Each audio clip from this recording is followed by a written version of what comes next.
கவலைப்படாமல் மாப்பிள்ளையை நல்லா பார்த்துக்கோமா. இல்லைன்னா உங்கள் அம்மா மாதிரி நான் மாப்பிள்ளையை சரியாக பார்க்கலன்னு காலம் பூரா புலம்பிகிட்டு இருக்காது. என்னங்க நீங்க சும்மா இருங்க. தங்கச்சியை ஓவரா கிண்டல் பண்ணாதீங்க. என்ன கிண்டல் பண்ணா அவருக்கு தூக்கம் வராதுண்ணா. யோசிச்சுக்காதுடி.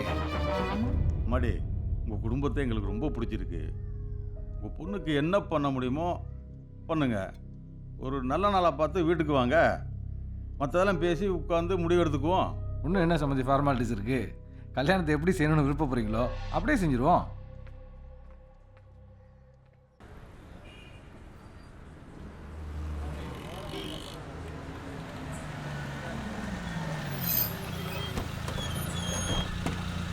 அது பக்கத்தில் விட்டுருவோம்.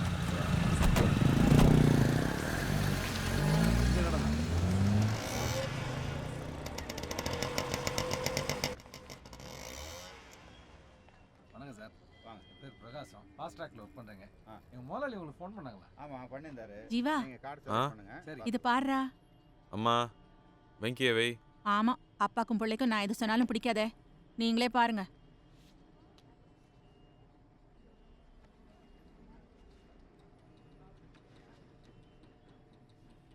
அண்ணா இது எப்படி இருக்கு பாரு. வேலண்டைன்ஸ் டேக்கா கொடுக்குற வை. உன்கிட்ட போய் கேட்டேன் பாரு. இதை பாரு. நல்ல நல்லா இருக்க கீர்த்தி. இங்க வா. இது எப்படிமா இருக்கு? நல்லா இருக்கா? நல்லா இருக்குப்பா.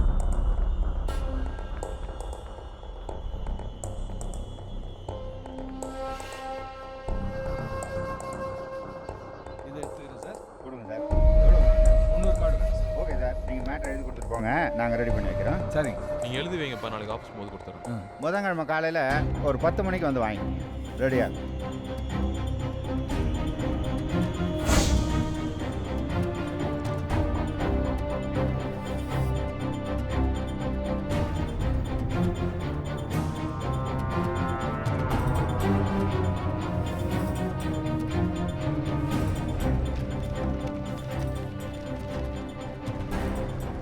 சைனட் தடவை வைக்க ஜாக்கிரதை. இதான் கோடம்பாக்கம் பிரிட்ஜு.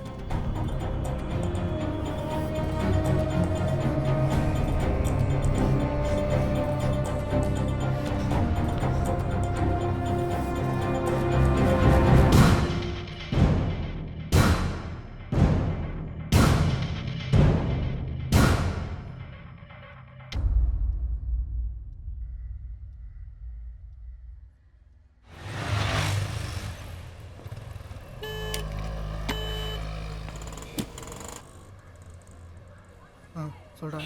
கீழே வந்துட்டேன். ஓகேடா.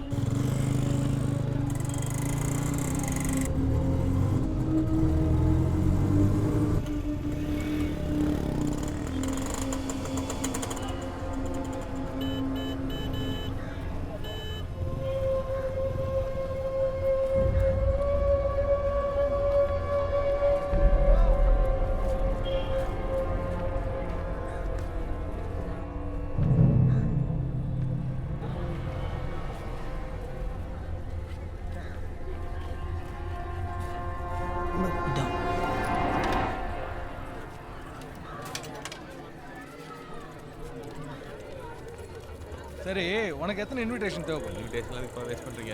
ஒரு எஸ்எம்எஸ் தட்டினா பசங்க வந்து சேர்ந்துட போகிறானுங்க.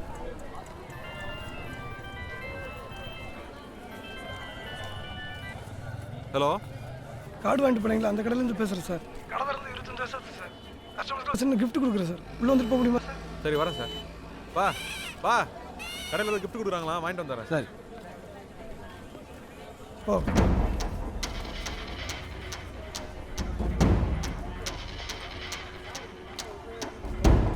போயிட்டான்.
அப்பா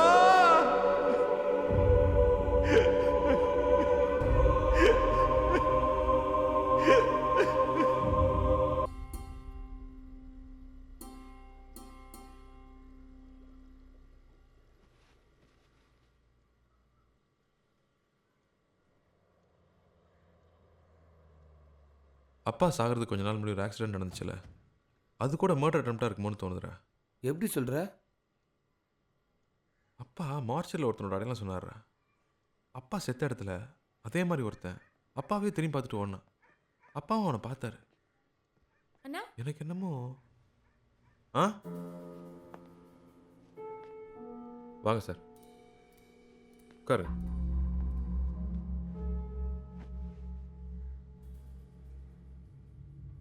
உட்காருங்க.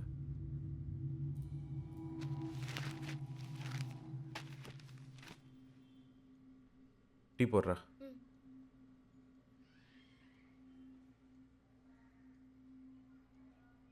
உங்களை இத்தனை தடவை வந்து இப்படி டிஸ்டர்ப் பண்ணதுக்கு ரொம்ப சாரி. இந்த பையன் பொண்ணு கேஸில் இன்னும் எந்த க்ளூவும் கிடைக்கல. பல இடத்துல விசாரிச்சாச்சு.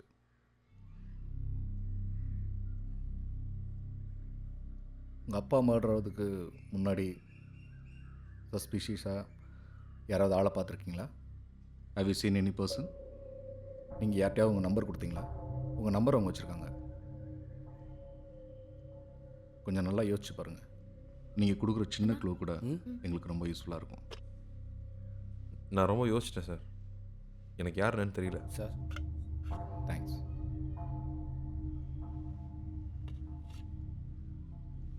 சார், ஒரு சின்ன ரிக்வெஸ்ட் சார். நாங்கள்லாம் சாதாரண ஃபேமிலி சார். இந்த மாதிரி போலீஸ் அடிக்கடி வந்துட்டு போனால் போதும் சார். சாட்சி சொல்லணும்னு வந்து எங்கள் அப்பாவும் செத்துட்டாரு. ப்ளீஸ் சார், இனிமேல் இந்த கேஸ் சம்மந்தமாக நான் டிஸ்டர்ப் பண்ணாதீங்க சார். உங்கள் அப்பாவை கொண்டிருக்காங்க சார் அவங்க. சார், நடந்து போச்சு. எங்கள் அப்பா திரும்ப வரப்போகிறதில்ல. எனக்கு ஏதோ நடந்துடுமோன்னு என் ஃபேமிலி பயப்படுது சார். நெக்ஸ்ட் மந்த் என் தங்கச்சிக்கு மேரேஜ் இருக்குது.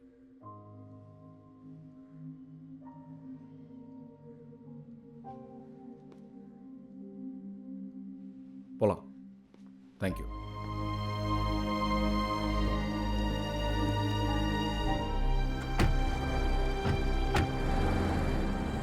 டேய், ஒருத்தனை பார்த்தேன்னு சொன்னல, ஏன்டா போலீஸ்கிட்ட சொல்லல? போலீஸ்கிட்ட சொல்லி இவனுங்களெல்லாம் கோர்ட்டு கேஸும் கூட்டிகிட்டு போகக்கூடாது. ஒரு பொண்ணையும் பையனையும் துண்டு துண்டாக வெட்டி தூக்கி போட்டிருக்கானுங்க. சாட்சி சொல்ல வந்த எங்கள் அப்பாவையும் கொண்டுட்டானுங்க. இவனுங்க ரொம்ப தப்பானவனுங்கடா. மன்னிக்கிறது இவனுங்கெல்லாம் மனுஷனுங்கள், மிருகம். டேய், இங்கே பாரு, தேவையில்லாமல் அவசரப்படாத. எங்கள் அப்பாவை கொண்டுட்டாங்க இருக்காத சொல்லுடா. ஒரு தப்புலேருந்து தப்பிச்சு அவன் மறுபடியும் தப்பு பண்ணுறதுக்கு ரொம்ப நேரம் ஆகாது. இவனுக்கு வெளியே இருக்க ஒவ்வொரு நாள் இந்த மாதிரி 10 பொண்ணுங்க மேலே கை வைப்பானுங்க. இந்த மாதிரி அப்போ இல்லாமல் 4 பேர் நடுரோட்டில் நிற்பான். அதுக்கு நீ ஏன்டா பண்ண போகிற?